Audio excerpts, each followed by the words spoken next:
That moment when you're alone in the quiet and the question rises, not from your mind, but your bones. Is this all there is?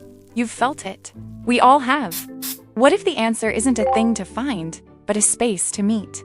Some holes don't consume, they respond. Beagle found one in the clearing, a perfect circle of darkness that held its breath when she approached. She leaned close and whispered the question we all carry, but rarely speak aloud. Who am I?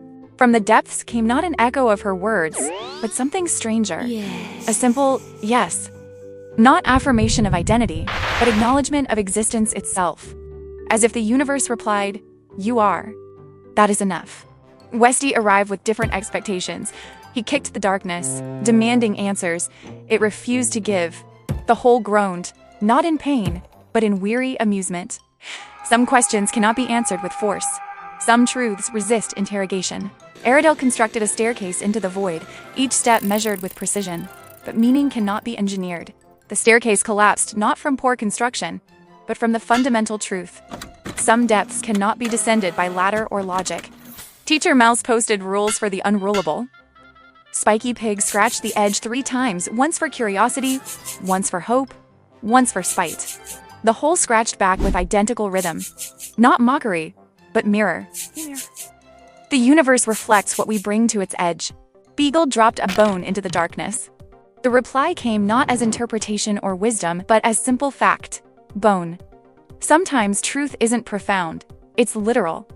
Sometimes the universe answers exactly what we offer. Nothing more, nothing less. Spiky Pig married the hole in one breath and divorced it in the next. Teacher Mouse lectured the darkness until it swallowed him whole, then returned him unchanged, still mid-sentence. Westie fell in and landed softly on a cloud that shouldn't exist. The hole played by no rules but its own. Beagle howled her loneliness into the depths. The echo returned not as repetition, but as companion, a second voice joining hers in perfect harmony. Not an answer to her question, but an end to her solitude. The camera pulled back through layers of reality until the truth emerged. The hole was not a hole at all. It was a pupil. The clearing, an iris. The entire world, an eye gazing back at itself, questioning, seeking, answering with its own gaze. The answer was never inside the hole. The answer was the hole itself, the space that allows questions to exist, the void that makes meaning possible, the silence that gives sound its shape. The answer is a hole. This isn't about having answers.